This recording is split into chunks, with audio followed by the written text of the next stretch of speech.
Hi, I am Paul Millard, and I'm about to have a productive conversation with Mike Vardy.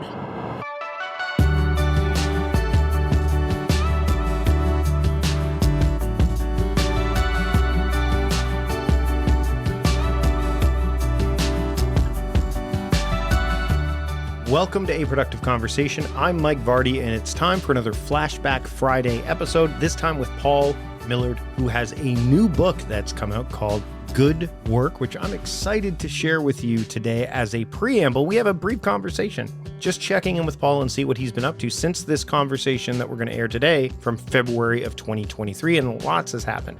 So the new book is called Good Work, Reclaiming Your Inner Ambition. We get into that during the interview before the flashback interview. And then we dive into the Pathless path, which is part of the process of what we get into during the conversation that took place back in February of 2023. So these Flashback Friday episodes are always fun, especially when I can connect with the guest in modern times, for lack of a better term. So that way I can see what they're up to, what's been going on, and so on and so forth. So let's get into it. Here is my conversation with Paul Millard that literally happened just a couple of weeks ago, and then we'll get into the conversation that took place more than just a few weeks ago here on A Productive Conversation. Enjoy. Paul, welcome back to do a bit of a catch-up as we get ready to present our original conversation from February of 2023 when we talked about the Pathless path. Now, you've been gracious enough to me to give me this time on the day that your latest book has launched. And I'm excited to talk about that. Good Work, Reclaiming Your Inner Ambition. As we get ready to kind of explore our conversation from February of 2023, and you've got the new book out, of course, Good Work, Reclaiming Your Inner Ambition. Just want to know what the path was, for lack of a better term, to lead you to writing this as your follow-up. Yeah, so February 2023 was an interesting time to talk. So since then, my wife birthed a baby and I birthed a second book. And also during that time, my first book went semi-viral, tripling sales starting the month after we talked then. I went from 10,000 books sold to 50,000 books sold in my second year, which was pretty wild and really cool because that was the first time I made like a lot of money on this creative path, about 6 years into that. And that enabled me to really lean into parenting and just be around my daughter and wife that first year. And it was absolutely delightful. But in that time, as I started easing back into work, and for the most part, it was like writing, I was dabbling. And I kept writing. I started feeling a bit frustrated. And that whole year, I was just sort of half-assing my work and focusing on being with my daughter and family, which was awesome. No regrets. But I struggled to find connection with my work again. And then about 9 to 10 months after my daughter being in the world, I realized, oh, I should just write about this. Like, why does it matter for me so much to find my way back to a connection with writing? And how am I able to commit to this no matter what? And so that question has really taken over my last year, probably 9 months since January. And I've been writing with that and put my second book out, and we will see how it does. I didn't do a big launch. You'll probably hear in the longer conversation about why I don't really go all out and all the traditional playbooks. But yeah, going to put it into the world, slowly talk about it, see what emerges, and probably keep writing. And that, when you announced the way you were doing the book, which was kind of like, it felt like to me, again, the sustained route as opposed to the blast, right? And that's the way I'm doing the productivity diet as well. Very much like not a yelling, screaming kind of thing, because I think it goes against the very ethos of what that book is about. And from what I know about you, and we had a chance to connect in person, I think at World Domination Summit, if I remember correctly, that would have been in 2022. 2022 would have been, right? It just stands to reason that this is the way you would approach it, because I can appreciate the launch playbooks and getting as much out there as possible, but there's something to be said for the long play, like the long sustained duration. Is Like, give me a sense as to why you decided to go down this, again, path when it came to the launch of this book. Yeah, in my head, I was like, oh, I'll finish it early and put a month in. I'll hire a printer and pre-print books and send them to people for early release copies. And then as I got closer to the finish, one, the book just took longer than I expected, and I could have moved the launch date out. I mean, I'm a self-publisher. I decide everything.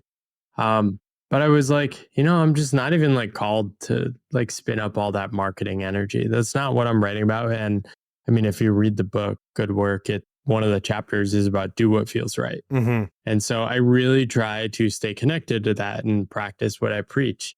And by doing so, I probably light short term financial opportunities on fire. But I now have 7.5 years of evidence of doing this kind of creative work and not even coming close to burning out.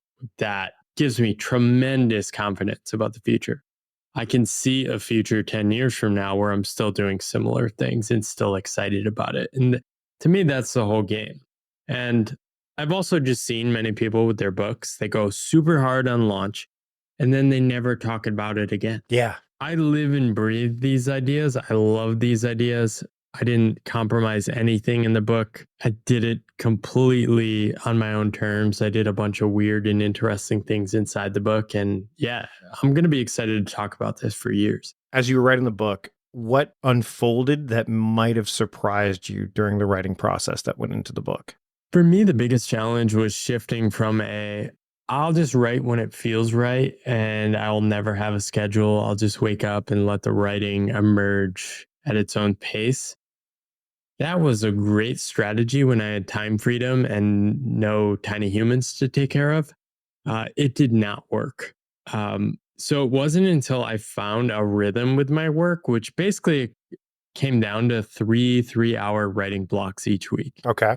And so once I settled into that groove as my anchor, everything just sort of seemed inevitable from there. It's like, okay, I need to protect these blocks. That seems to be enough for me to get in this feeling that like things are moving forward. You're going with the flow. And yeah, that was probably the biggest shift. I was not super disciplined with my first book and or writing I had done for 5 years prior. Right, right. Well, I mean, again, kids change the game. So it's interesting as we're talking about this. My daughter's now off at college. My son's off in high school. So when I started this journey, my kids, I'm going the other direction where time is freeing up, and it's like you've been in that pattern for so long. You're like, wait, there's one less human that I am responsible for directly. Yes, I'm there to support, but my role has changed. So now I'm filling that vessel of time as opposed to, trying to figure out where it fits, which is a whole other challenge. It's fascinating to me the way that this kind of unfolds, especially because I know that I'm doing it for, my daughter, but then in 4 years when my son's done high school, same thing. Now it'll be an empty nest kind of situation here to a degree. Before I let you go, and before we get into the conversation around the pathless path, what do you want people to get out of the new book, Good Work? What do you want people to get out of it? What's your hope? Well, I think, and this will probably come forth in how we're talking about the pathless path, but what I've realized is that by really simplifying my life down to doing work that matters to me, and what I call it in the pathless path, the real work of your life, I was able to practice staying connected to work that really mattered to me. And as I became a parent, that was an incredible thing to have that I could fall back on. I knew what I cared about already and I knew how to do it. I just had to solve the puzzle of fitting it back into my life again. And so good work is all my strategies of like, okay, how do you deal with the insecurities of committing to work, even though it might feel crazy? How do you do things on your own term? How do you stay connected to what feels right? How do you solve the puzzle of fitting all these pieces into your life? If you are time constrained and financially constrained, things I've dealt with over the years. So yeah, it all kind of flows together. The crazy thing with this book is, I mean, a publisher never would have published it because the question I asked myself is, what if I write about the same things in the pathless path, but I just go much deeper Right. into only my emotional relationship with work Mm. and take that to an absurd depth. And then also try to write more like a poet and fiction author. So that's what I attempted to do. And yeah, I'm going to keep going. And Hey, maybe we can talk in a few years when future books are out. have you had a chance to chat with Derek Sivers ever about? Yes. Okay, Yes. because I this is think we're very. very similarly Mhm. aligned. Yeah, yeah, very much like, it definitely feels that way. Absolutely. Paul, thanks so much for taking the time to join me for this preamble before our Flashback Friday episode. Where can people pick up the book and keep up with your work? If you just go to pmillard.com/good work, PMILLERD.com/good work, you can find my links, or pathlesspath.com. That will get you there as well. Appreciate this, Mike, and love that you're still going. Well, thanks so much. And now let's get to our previous conversation from, almost 2 years ago now, here on A Productive Conversation. Paul, thanks so much for joining me for A Productive Conversation. Excited to be here. So before we hit record, we started talking about a bunch of things, including your book, which you gave me a copy when we were at the World Domination Summit in June of 2022, a conference that I attended like 80% of instances. That was your first one, wasn't it? Second one. Second one. I could tell you by the time the 3-year gap was aged me out. The closing party, I left way early than I normally would have. But when we had a chance to chat, like, I had seen your work come up, and I had seen the Pathless Path, imagining a new story for work and life, come up on Twitter quite a bit. And we follow similar circles. I mean, the fact you're at World Domination Summit and have been on a couple of instances is proof of that, but also some of the people that we hang out with on Twitter or whatever. It started getting mentioning, and I looked at it and I'm like, I need to pick up this book. So when you were there, I'm like, I'm going to pick up your book. And you're like, here, I have a copy. And I have dog-eared this thing like crazy. And so we're going to get into it. And the first thing, when I texted you about this, I think we texted or emailed, is I said, David Whyte, Whyte, we'll put it in the show notes. He comes up a lot in this book. So before we get into the idea of the Pathless Path, and what role or what influence did David Whyte have on you as you started to forge, for lack of a better term, this Pathless Path? Yeah. So I worked about 10 years in the strategy consulting industry. We can dive into that, but I think people get that, right? I did something impressive. Ultimately, like, I felt disconnected. I walked away. In that first year, 2017, I felt super disconnected from like the reality I had been living in. I was like jolted into a new state of being, which was much more surprising than I thought. And that first year, I really just struggled. It was actually at the World Domination Summit in 2018. I met somebody, Johnny Miller, who walked up to me after I was like describing what I'm going through. We were sharing stories. He was new on his new journey for him. And he walked up to me the next day and gave me David Whyte's The Three Marriages. He goes, you need to read this. In that book, I found a language to make sense of what I was experiencing. In that book, I also stumbled upon the phrase, the Pathless Path, for the first time, Yep. which has roots in Buddhism, Taoism, things like that. And it was the word that was like, yes.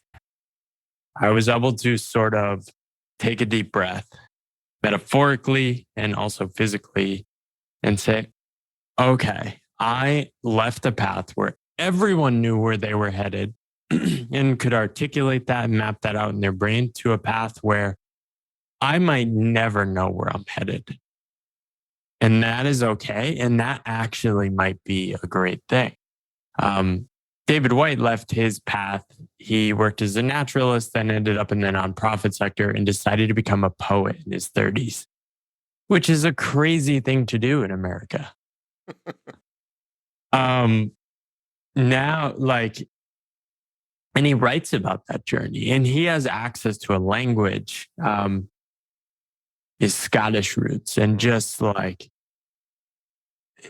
you need to just read one of his books to experience it. It's an experience, and it gives you a felt sense that different ways of seeing the world are possible. So yeah, profound effect on me. And as I went through the book, because studying productivity and time management for over a decade now, almost 15 years, I get the sense, especially with the job that you had, that you felt that this concept of what productivity was, or is rather, is broken. There is, and when I'm talking about in the general sense, the idea of, producing to a level of abundance, but not necessarily the things that you should necessarily be producing. Very quantitative stuff. And in the chapter Getting Ahead, you talk about the term hoop jumper, and the idea of students, adding bullet points to their resumes, and that just doesn't go for students. It goes for, I think, a lot of people. Do you think we're measuring the wrong stuff? We're conditioned to measure the wrong stuff, and if so, how did you ultimately realize to break free from that? Other than, because you were already going through those moments, you said in 2018. How did you ultimately break free of those bonds of like, okay, what I'm doing, it's the hamster wheel, it's the hoop jumping, it's the things that don't ultimately, they're not filling my cup. Yeah, I don't think productivity is inherently bad. Right. I think a lot of productivity advice comes from people who either don't have self-awareness of their own motivations and incentives and how hard they're driven and how different that is from other people, or just like tendencies to need perfection and organization. And it's sort of, a lot of it is flawed by sort of the assumptions behind it, which is that I think there's this assumption in productivity advice that like anyone can do any work. It's just a matter of like getting the right approach, the right structure, the right sequence, etc. Right? Mm-hmm. And that is sort of the soup we live in our reality. That is like deeply American too, which is tied to like how like the common knowledge of a career is like you should try to make a lot of money, try to do your best, and like just put your head down and learn how to like struggle and suffer. Right. Mm-hmm. I think, however, we're becoming more aware. The common knowledge is increasing that there's always a cost to that. Right. And so you can be productive and put your head down and grind and get better at things. Right. But you might pay a tremendous cost that can't be valued monetarily. You might become wildly rich doing these things, right? A lot of people do when they go into like investment banking for a few years. They're just like are hustling on something for a few years, but there's always a cost. Whether the cost is your soul, whether the cost is like a disconnect from what matters to you, a sort of like cynical nihilism, the cost is there, right? And we see it in the previous generations, the boomer generation, right? They're so ingrained in this, put your head down, shut up and suffer. Yeah. So many of them are disconnected from their bodies, their hearts, and things like that, right? So we've made tremendous progress in our world. Like, I think there's more of an awareness now of like, well, maybe we shouldn't just blindly do that. And like maybe in the knowledge economy, like blindly making reports and PowerPoint slides might not be the best thing to do for 40 years. Well, and not only that, but, and I mean, I my parents are boomers and I'm a Gen Xer, and the consequences of retirement. I'll do that when I'm retired. I'll do that when I'm retired. I'll do that when I'm retired. My mother's retired. She doesn't do much. She's too tired. She's too, and Right. And the fact is, and it was interesting as I was reading the book and, the story of your mother and your father and like the idea of like, I didn't get a degree either. Like I didn't get a degree. I went right from high school to work for a college radio station. And then from there, I went to go work for Costco, And then from Costco, I went. So I never really went, and it surprises a lot of people, especially the work that I do now. But I, I almost. It's not that I didn't prescribe to going down that path. It just didn't seem like it was interesting to me. And my parents, oddly enough, unlike they were very much because my parents didn't have degrees either. Um, they didn't really push me in that direction. Um, Well, they're I, they're probably the older boomers who were a little bit more hippie. I know. Well, no. You know what it was is that they got caught up in money. Money is an issue, right? So they got caught up, Yeah. and I needed to earn money. I need to, and that's always been, and therefore my relationship with money has always been. I actually wrote a Medium piece, piece on Medium called "Why I Price My Stuff the Way I Price My Stuff," and it's pretty indicative of what the reason I price it is. My parents were always like, um, "Well, we don't have a lot of money, so we're living paycheck to paycheck," and that was just the life we led. And I didn't want to lead that life, but I also didn't necessarily think that university or post secondary was the way I wanted to go either. I didn't move as far as you did to get away from what was going on in my world. I moved across the country. I moved from the Toronto area to Victoria. You moved to like there was a bunch of stuff that led to this, but you spent time in Taiwan. How Yeah. when you quit your job, which was again, we'll talk about quitting the job to move towards what you're doing now. What what feelings? I mean, you had your own intense feelings, but what were those that knew you and had been around you? What were they feeling? Because it's hard to understand, like someone just up and leaving the life they have, especially in North America, and going, "I'm going to go, I'm going to spend a half a day on a flight, and then I'm not going to come back for who knows when." Yeah, I that first year was really hard on me. I didn't know what I was doing. I talk about this in the book, right? When you're on an unconventional path, you can't articulate where you're headed. Right. All you have is like a felt sense of like you're trying to become a different kind of person. You can't articulate that. You can't convince anyone of that. You can make up stories, which I did, but ultimately, I come from a pretty like normie family. Everyone works full-time jobs, followed the default path, and it like more or less worked for everyone. So there's this blind faith and blind trust that like that's what you should be doing. Um, it made my mother extremely uncomfortable.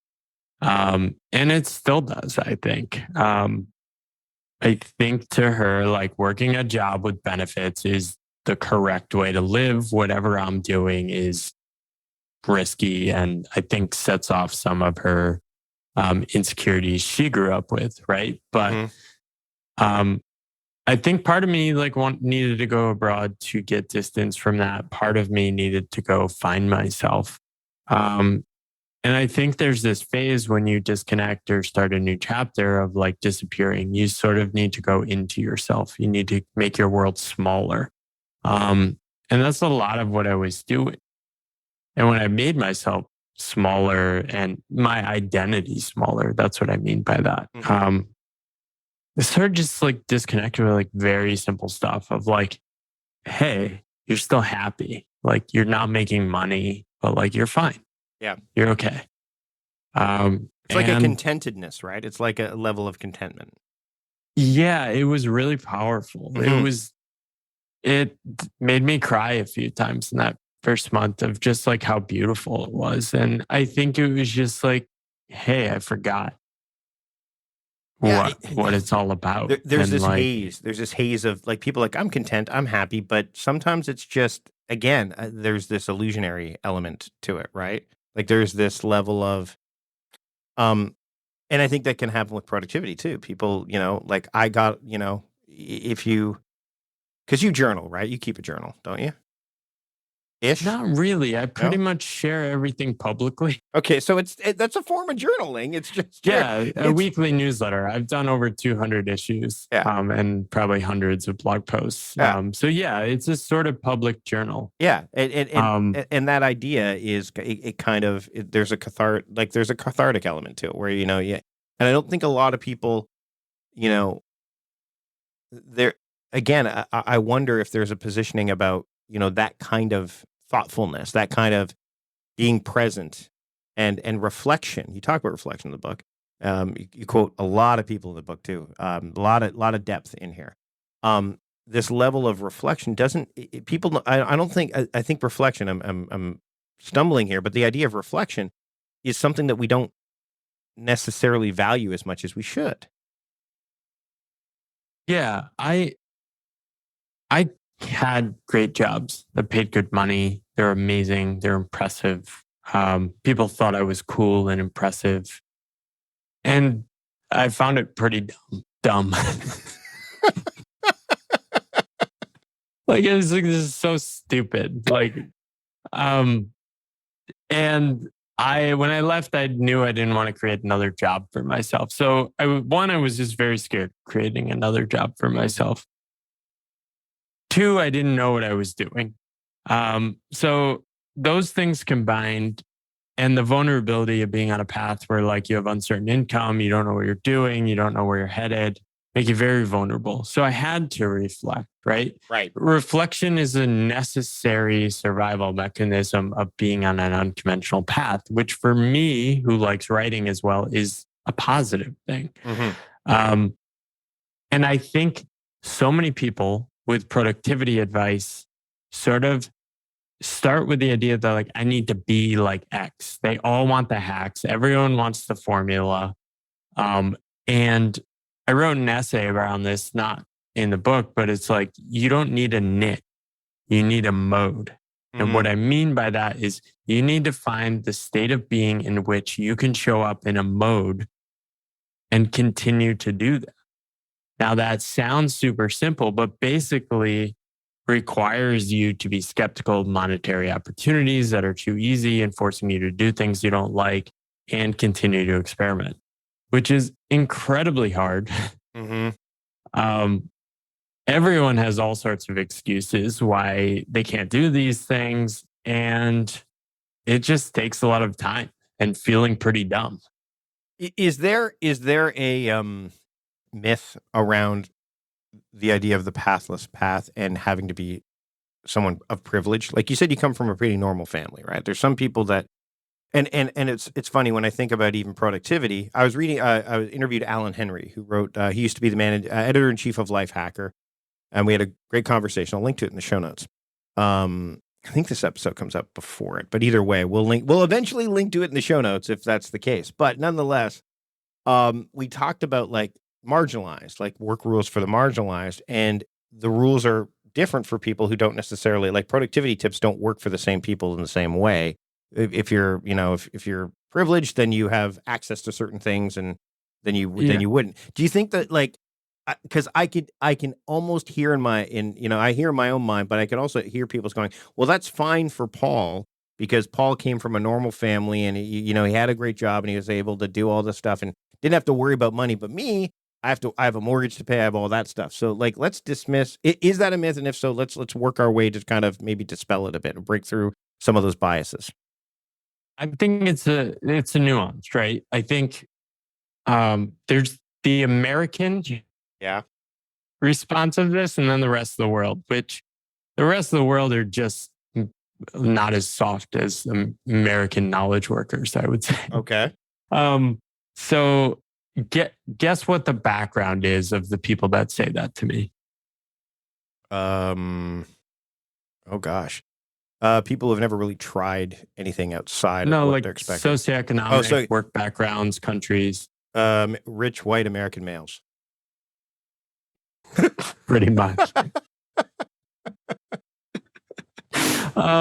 So yeah, it's high wage knowledge workers who are very in the upper normie, like upper middle class world that are very afraid of losing status, right? Yeah. So they have to it's kind of confusing, right? Because if you could do this because you have privilege, like why are people concerned that like I have this, right?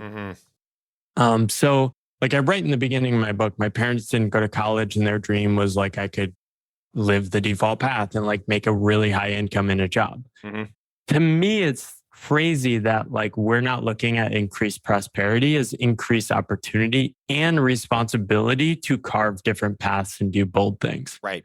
Like So I want as many people as possible to lean into these paths. So like, is it privilege? Sure, but like, who cares? We have more people in the world that have this privilege than ever before. Um, so Americans who make a lot of money are super insecure about not making a lot of money. Mhm. The rest of the world, who also happens to have better safety nets in terms of healthcare, um, typically the people, like the majority of people that reach out to me are probably non-American. Mm. And I would say that it's lower income people or people with less to lose are more willing to embrace this path. And then a second thing is also like a kind of person like me, which is basically hyper curious that likes technology. Mhm. And I haven't really seen that has any correlation with like money, wealth, or status. It's like to us, it's this exciting opportunity, right? So it's not like we're going to lose things. It's like, oh my gosh, the internet makes it so amazing to connect with people like Mike, right? Mhm. You didn't go to college.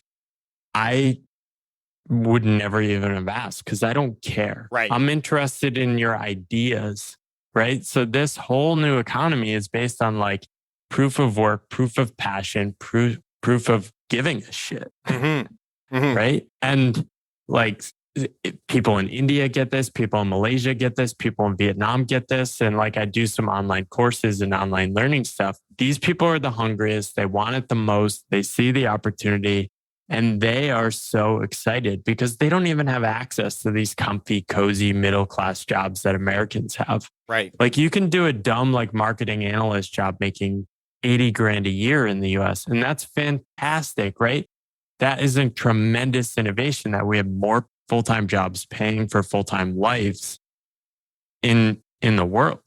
Um, but most people in the world don't have access to that. And the opportunity of like carving their own path is like incredible these days. Well, and So and there's long no answer to that. well, no, but the other thing is that I mean, when there's no because they don't have access to it, there's no desire for it to a degree. Do you know what I mean? Like There's nothing to lose. It's ri- like, right. they're not like, well, don't you like, people say this stuff to me all the time. Mhm. And it took me a while to realize that this language structure is basically the structure of, hey, here are my fears. Mhm.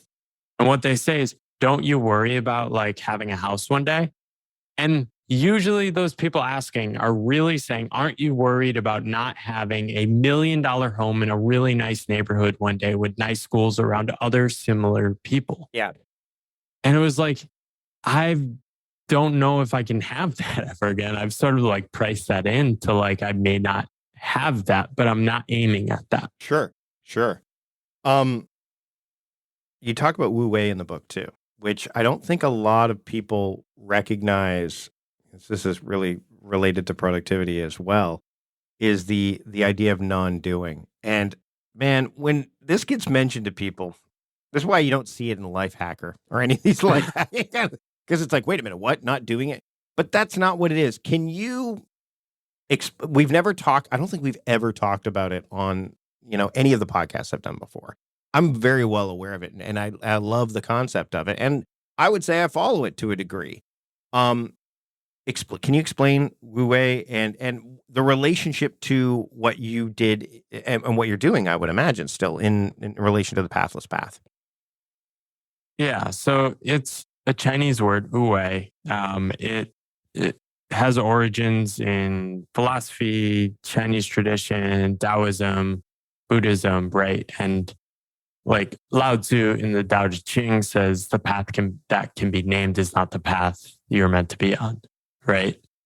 And it's sort of that similar principle. The thing that you think you should be doing is probably not the thing that you're meant to be doing, right? Right. So you can't really aim and plan, right? It's just sort of like an acknowledgement of the mystery of the universe, right? And so in the US, we've sort of ingrained this idea that like if we're not doing stuff, we're a failure. You can say like people boil this down to work and say, well, you can't just not work. Like what? super confusing at the really basic literal level. Of course, you can just not work. Right. But what they mean is like it might feel bad and people will judge you if you're not doing stuff. Right.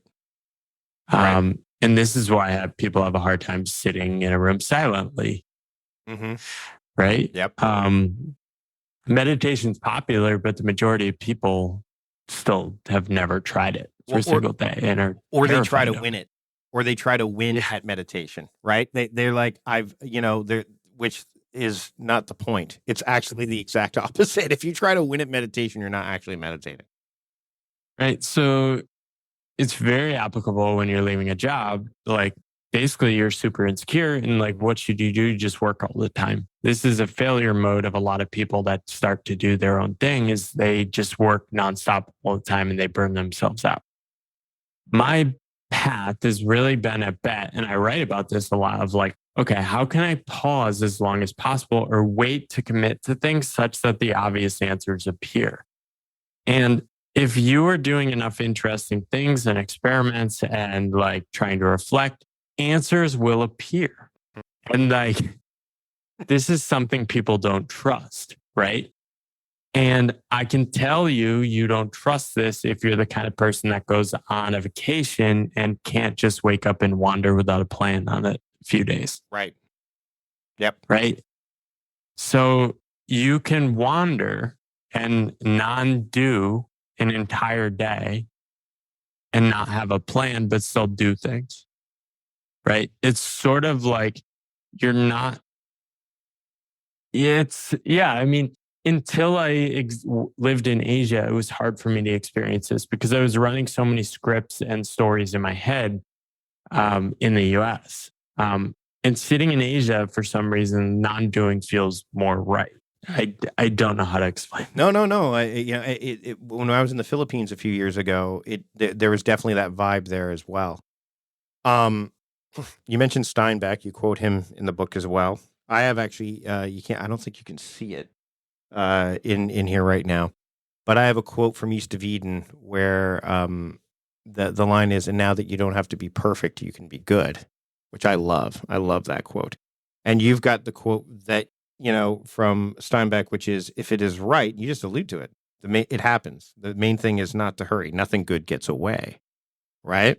Yeah, and yeah. It's a letter he wrote to his son. Yeah, and that's just it. It's not like it's in a novel, but it's interesting because in the works of like Steinbeck and others, Sachs, like there's a bunch of any some of the other novelists out there, the writing that they did talks about like stuff that they intertwine their beliefs. So like the idea of, I think it was the servant in East of Eden that said, "And now that you don't have to be perfect, you can be good," which again is somewhat ironic considering the status of the servant compared to the person that they were serving. Do you think we try, again, you mentioned perfectionism, which is a silly thing to ascribe to, but we do it. When you quit, this is a funny story in the book because it seemed like an accident. Like, but was it, I guess? And tell the story because it felt very familiar to me the way I kind of quit Costco as I kind of walked my way out the door as a door greeter as the last person. It was like, I'm going to get closer and closer to the door and then eventually just leave. It seemed completely accidental, or was it incidental? Maybe. Yeah, probably more incidental, right? It seems obvious looking back. But in the moment, it was very confusing. Yeah. I just got frustrated in an email. Like, I think the seed had been planted in my head that I was going to quit. And I just I think it's time for me to go or something. I think it might be time for me to move on or something like that. It was like a throwaway line, which might have meant like, let's move on from this discussion, but you didn't. No. There was context. Yeah. Me and my boss have been kind of at each other. Mm-hmm. He was a very power hungry guy. And mm-hmm. I think he was sort of getting annoyed with me and wanted me out of the practice, and somebody that might stick around and be a little less driven to extract more money. Right. He calls me back. He's like, "All right, I already talked to the head of the office. It's okay that you're leaving the company." And I was like, oh, I, he thought I quit. I thought it was just like teeing up the conversation, Right. right? But I didn't do anything to stop it. No, yeah. And then I was like, okay. I was like, yeah, let's talk when I'm back in the office. I was like traveling. Um, and I walked down to the pool and I told my friend, I was like, I think I just quit my job. And then it became real. And like that weekend was super painful for me. I felt so bad that weekend. And I actually changed my flight to stay a few more days in Florida and didn't even tell my boss. Like Like, just sort of pretended like I was working remotely. mhm. Um, and yeah, I sort of realized I had started a new chapter and it was really scary. I didn't have the words, the language, the understanding I have. And like, that's just basically like why I had to write and figure all this stuff out over the past 5, 6 years. It's funny because the parallels to my quitting story. And this, So sorry, no, go ahead. Go quick ahead. interjection. No, This no. is so common. Yep. Everyone asks on podcasts, when's the moment you knew, right? What I found over and over again is there's a slow unfolding that ends with an external acknowledgement of the shift, Yep. right? But you're always like 90% of the way when that like quote unquote moment happens. Yep. And to me, what happened was, and it's interesting because one fear got broken, but another fear didn't when I quit being a manager at Costco.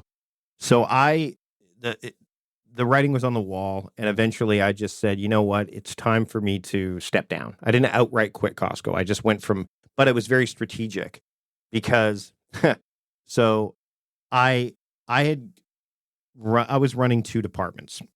I was running the food court and the service deli, which is a lot of work. Like they're two completely different types and I was getting paid the same salary as anybody who was running one department. So it was very tricky.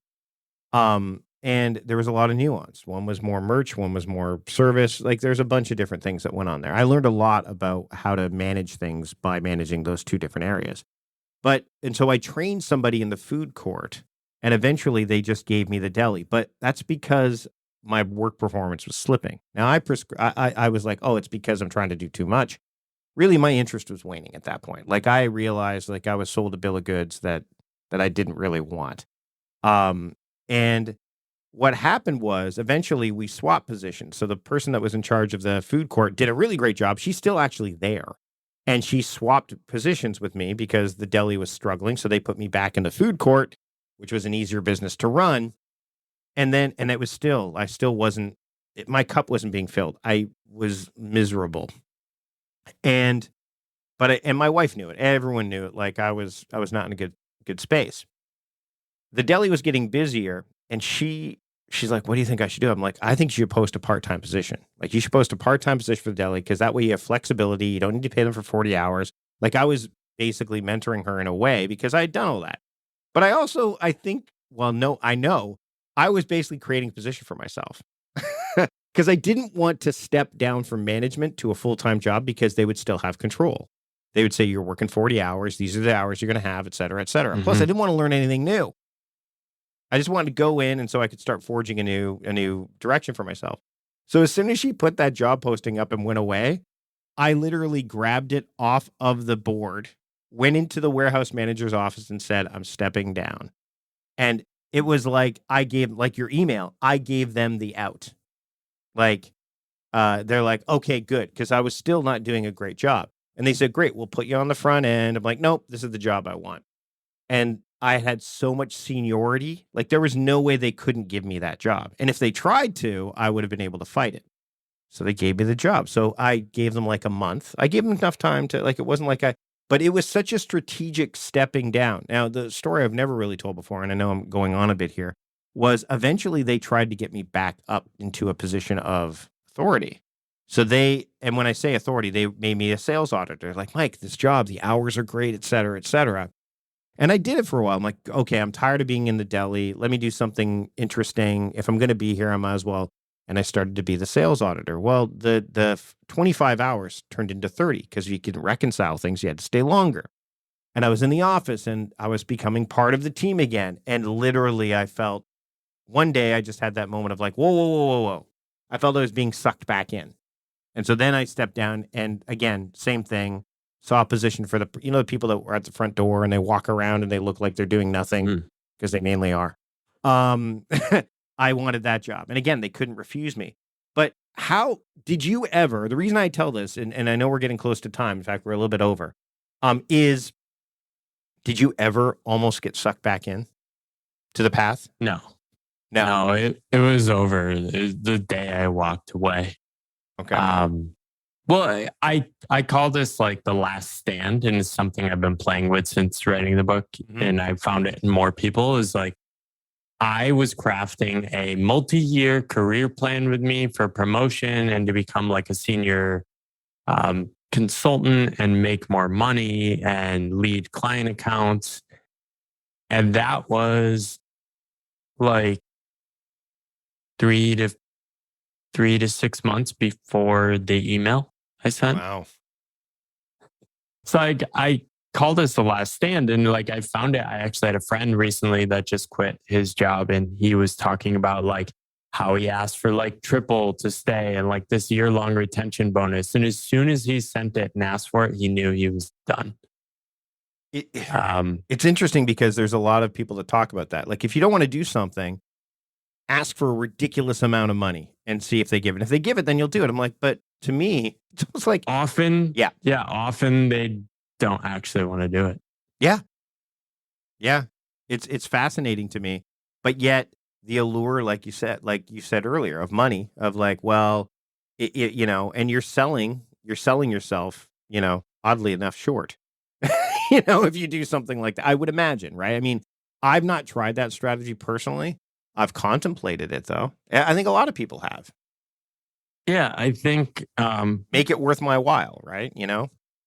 For years I was dedicated to like, okay, I'm making this work on my own. Like I was living abroad, traveling and like I was independent, living on very little. It was great. Like, but I was scared of like creating a job. So I held back. I think now I've done more experiments. I've done more work. I've made money in so many different ways that like, I'm not opposed. I've also had enough distance from the corporate world. I'm not opposed to like getting a job. It'd probably be like 2 to 3 days a week if I ever did something, but it would be like on my terms. Right. I know my boundaries now. I know what will destroy me over the long term. I do some short-term freelance projects, which are kind of like consulting-ish, but it's low enough time that it's like, okay, I'll do it for the trade-off. They'll buy me more freedom in the long term. It's like George Carlin as the comedian. People are like, he sold out. Well, no, he did other side jobs like Bill and Ted's Excellent Adventure and the George Carlin Show simply to make money so he could support the life he ultimately wanted to leave. And that's kind of what you're saying there. You do those jobs just so you have a little bit of your toe in the pond, but not like it's not the be all and end all. Yeah, there's so many more degrees of freedom on this path. Just being able to mix up your year, right? Like a lot of people don't realize like full-time work is basically an indefinite work year forever. Because if you're bought into like a successful career path, like you're sort of bought into like this is how you're going to structure your life forever. And taking a break from that is to give up the identity. So like you're sort of in it for long haul. Working on your own, you can like level up and down so much. Like you can take a full-time job for 3 months and then do nothing for 3 months and then write for 3 months and then write a book over a year and like mix and match different things over a week, a month, a year, multiple years. It's just way more freedom. And like I feel like more people should at least experiment with what I call a freelance year for a year. I think most people can make it work, especially if they're like already working in a decent company. As we wrap up, that is a perfect segue to the go find out portion. Now, we talked about before we hit record what I found this book to be, and I think everybody should pick up this book, not because it's a how-to book, but because it's a why-to book. It's called The Pathless Path, Imagining a New Story for Work and Life. I will say that at the end of the book, you offer some insights. This is the last thing you said. You didn't write this book. I gave 3 pages of I know. I how-tos. was going to say, like you literally said, I didn't write this book to provide you with a set of how-to instructions for embracing the pathless path, because that would be the exact antithesis of the pathless path, right? Instead, I want to inspire you to dream a little bit bigger, add some nuance to how you think about life decisions, and give you models and ideas that might enable you to embrace the spirit of the pathless path. And I have quotes, like you have quotes from David Foster Wallace in here. You mentioned Agnes Callard. You mentioned there's Paul Jarvis. We talked about that at the beginning. Paul Jarvis, who's been on the program before, a friend of mine. He comes up in the book. Like there are lots of you explored. And as I think David White says that what's a conversational reality is what the human experience is, right? Like that's really what life is like all about. So before we end this conversation, as this book is out in the world now, and it's been out in the world since May of 2022, I believe at this point. What are your feelings about the path that this book has gone on and the path that it's taken you on so far? It's wild. It's been very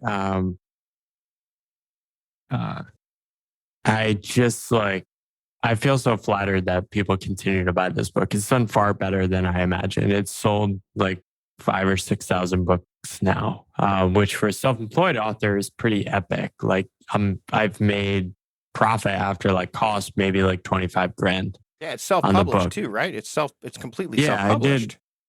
I did everything myself. I do everything I do myself just so I can then help people take the path behind me. Yeah. And yeah, it's been mind blowing. It's probably done about 10 times better than I expected. And I feel like it's sort of like a vote of confidence from the universe that I'm onto something and to keep going. And the letters I receive from people, the emails are like, all right, I feel like I have a responsibility to keep sharing and exploring these ideas and experimenting with my own life. Because for me, this is fun, not scary. And yeah, I'm going to keep going. And it inspired me to lean back into my podcast, the Pathless Path podcast, which I just rebranded because of the book. And yeah, I'm just going to keep writing for free about these things on my newsletter as well. So people can follow along there. Paul, this has been a great conversation. I try to make these as like we're sitting having a drink of some sort, whether it's a coffee, a tea, or a beer, or whatever. And this is definitely one of those episodes where it feels like we have had a productive conversation. We could keep going. I know we could, but in the interest of time for you and the listener, thanks so much for being part of this conversation today. Again, where can people keep up with you and the work that you're doing? Yeah. So one comment, and then I'll answer that. I think productivity is not inherently bad. I think people are being productive about the wrong things often, right? And I'm interested in being productive in the things that light my heart on fire, my soul on fire, and like my full, like bring forth my full aliveness. When people say, oh, I had a productive Sunday, I did my laundry and all these things, it sort of makes me sad because I know that their sense of productivity is like they just need to get things done. Yeah. Right. For me, if I can not do the laundry and have a beautiful conversation like this, that is productive for me and that is worth doing. I am inspired to help people find the work worth doing. And that's what motivates me. So thanks for this conversation. And if people want to learn more, just Google my name. I'm like very Googleable, and boundless.substack.com is where I will continue writing for free every Saturday for potentially forever. Paul, thanks for having a productive conversation with me today. Sounds good. Thank you, Mike. Big thanks to Paul for joining me, not just for the Flashback Friday episode portion, which is the update, but also for the initial conversation.